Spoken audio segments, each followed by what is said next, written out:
Pertanyaan berikut datang dari Sang Mengatur, si Ahaan. Pertanyaannya seperti ini. Selamat malam Pastor Sabu.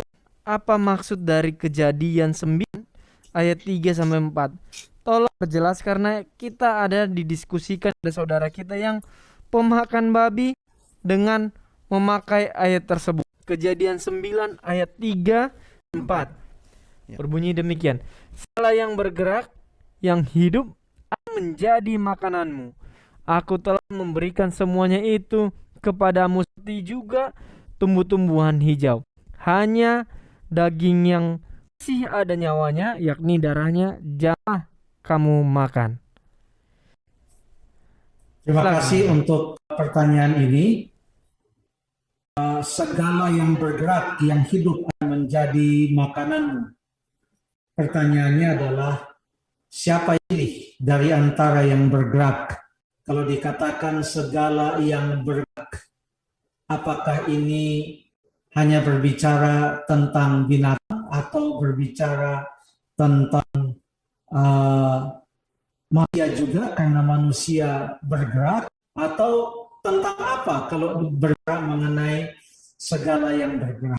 Pada saat inilah kita perlu melihat kitab itu di dalam konteksnya. Konteks artinya ayat-ayat yang di sekeliling ayat yang kita baca. Ayat sebelumnya, ayat sesudahnya, pasal-pasal sebelumnya, atau pasal sesudahnya.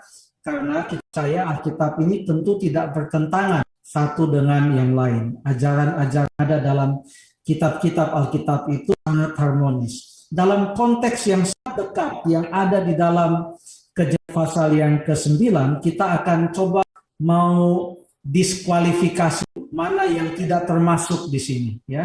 Jadi kalau dikatakan segala yang bergerak, apakah ini termasuk manusia? Artinya manusia dan binatang. Kalau ini manusia dan binatang, artinya manusia juga boleh dimakan. Apakah manusia termasuk atau tidak? Coba kita baca di dalam ayat yang keempat, mengatakan hanya daging yang masih ada nyawanya, yakni darahnya, janganlah kamu makan. Oke, sekarang berbicara tentang daging, ya. Jadi segala yang bergerak ini berbicara tentang daging. Daging apa? Daging apa? Oke, sekarang kita akan buka konteks yang sedikit luas, tapi tidak jauh-jauh. Kenapa?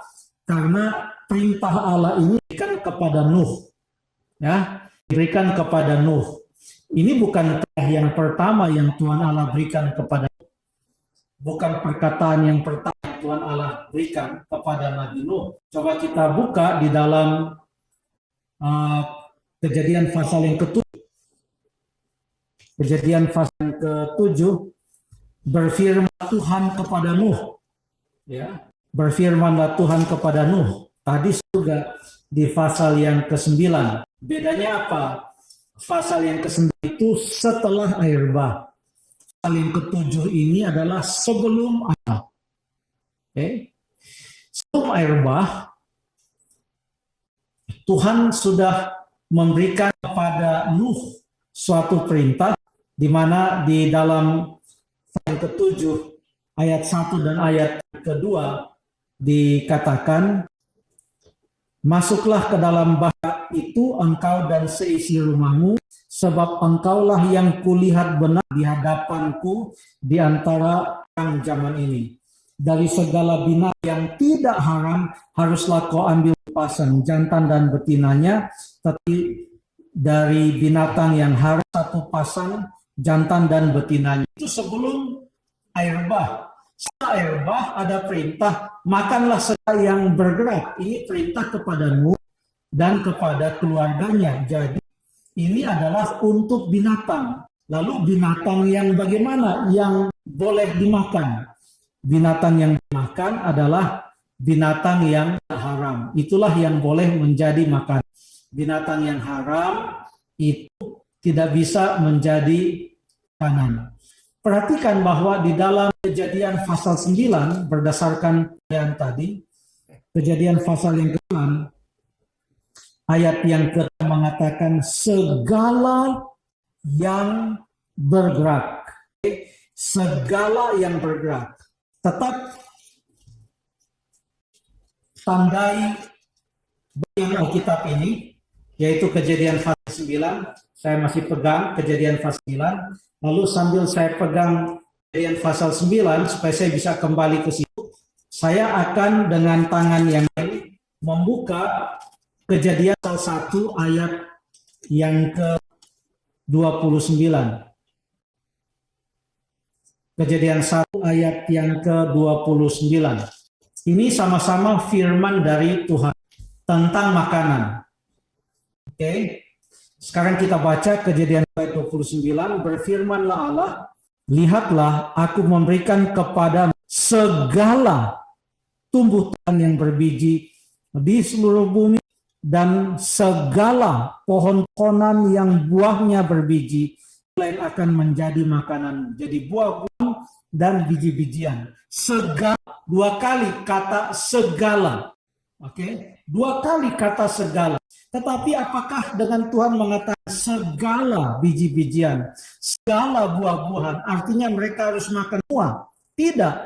Walaupun Tuhan akan segala buah-buahan, tapi nanti di pasal yang kedua, ayat yang ke-16 dan ke-17, Tuhan Allah berfirman kepada manusia, semua dalam taman ini boleh kau makan buahnya bebas, seperti yang dia katakan tadi, segala pohon-pohonan yang berbiji boleh kau makan dengan bebas, tetapi pohon pengetahuan tentang yang baik dan yang jahat ini janganlah kau makan buahnya. Jadi waktu Tuhan mengatakan segala pohon-pohonan yang buahnya ini boleh kamu makan, jangan kita artikan bahwa itu artinya memang semuanya, segala. Oke, demikian juga pada waktu Tuhan Allah mengatakan dalam Kejadian pasal yang ke-9 ayat yang ketiga, segala yang bergerak. Jadi sama, walaupun dia katakan segala yang bergerak, bukan semua, sebab dia memberitahukan mana yang haram dan mana yang haram. Jadi kalau dikatakan segala yang bergerak, artinya segala yang bergerak yang Tuhan izinkan. Seperti buah-buahan tadi dalam Kejadian pasal 1 ayat yang ke-9. Segala pohon-pohon yang buahnya berbiji yang Tuhan izinkan. Mengapa? Karena buah pohon pengetahuan tentang yang baik dan yang jahat itu tidak Tuhan izinkan. Demikian juga dengan binatang yang haram yang kita bahas dalam Imamat 11 atau Ulangan pasal yang ke-14. Jadi tolong perhatikan konteksnya. Kita tahu apa yang dimaksudkan dengan terima kasih.